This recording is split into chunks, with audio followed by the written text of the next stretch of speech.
Training versus conditioning, 4-part series. Part 1 will deal with the functional definition of training, presented from the coach's point of view, with the hope that both coach as well as athlete will receive some helpful information from this presentation. Definition of training in simple way can be an exercise program designed to develop athletic skill. Now, anytime we are learning something, brain cortex is involved. And brain cortex has 26 billion of neurons, control learning of the skill, and stimulus for such a work is technique repetition.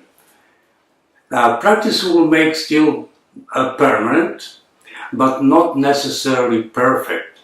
Perfect practice make perfect skill. Correcting mistakes as soon as possible is helpful for athlete to avoid to learn a skill in wrong way. For instance, you can look now way I'm talking. For those who are very fluent in English, they immediately can pick up that I'm having a pronunciation problem. How? Because I didn't correct immediately when I begin to make mistakes.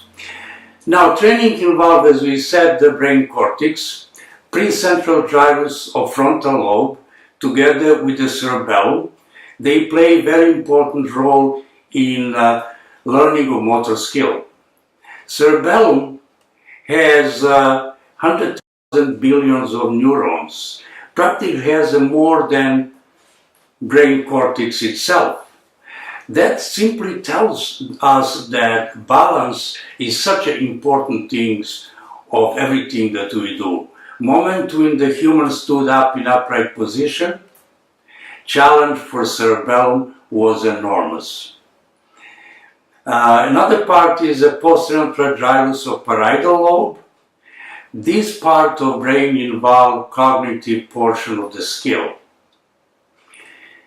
Now, auditory center, which is in upper part of temporal lobe, and visual center, which is in back of our brain, and occipital lobe, they give skill volume.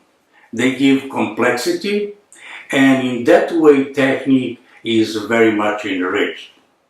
Now, long-term memory in temporal lobe, together with the other part of brain cortex, they all participate in that cognitive components of motor skill.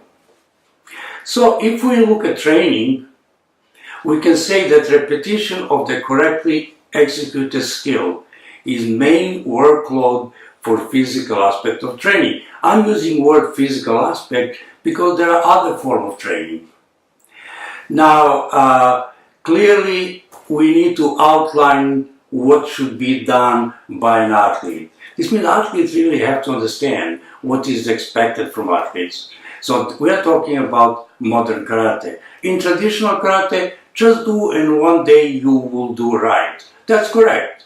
After a long period of time, you will be right. Now, also, tasks that we are presenting to athletes have to be appropriate to athlete's age, ability, etc. So as we are showing to athletes what athletes need to do, we must demonstrate that 10 to 20 times. In simple terms, if you see something, you don't see everything. You see one part. Then you look again, you see more and more and more and more. Average human being needs 10 to 20 times repetition in order to see the skill correctly. With the repetition of the skill, brain will learn and will mold itself in executing techniques in new way. Correcting skill mistakes as soon as possible is very important. After 10,000 of repetition of skill, athlete enter lower level of training, and all this is done by karate instructor. This means you have to watch. If you see mistake, you correct mistake. Speed and intensity will be added gradually Equipment will be placed in when necessary, and we are moving to get progressing toward another step, what will be the high level of training. Now, as training progresses, brain will eliminate all extra move in initially very odd technique, and will make techniques to move smooth and to flow easy. That will happen after about 500,000 of repetition of techniques. Now, if your athlete reach that 500,000, that become advanced level of specific conditioning, and with that many repetition, athlete is able to compete effectively on both national and international level. All this is done, but the final goal is to reach ability to execute techniques without any conscious effort. For that, athletes need to execute techniques about 1,000,000 times, and we usually do that with the blocks. This means martial art is self-defense. You force a block more than attack, and after 1,000,000, athlete is capable to defend. Just like when we walk, we don't think. Why? Because we did that more than 1,000,000 times. But if we see a puddle on the floor, we stop, jump over. That's what same thing athlete is doing. So with the automatization of techniques, highest achievement that athlete can do in training, we reach a highest level of specificity. Now, if we go and try to analyze which of the following components of the techniques are developed with the training. Biomechanics? Yes. Speed? No. Flexibility? No. Control of techniques? Check. Yes. Coordination of techniques? Yes. That's that part that involves a cerebellum a lot. Explosive power? No. Endurance? No. Strength? No. As we look, Sensei Božović, who was one of the professors in Dr. Čičević's Karate Instructors program, very impressive and very powerful. So he leaves you impression that technique is very strong. But you really cannot say that. What we can say from this picture is that technique is a perfect biomechanically. That's the only assessment we can make without any mistakes.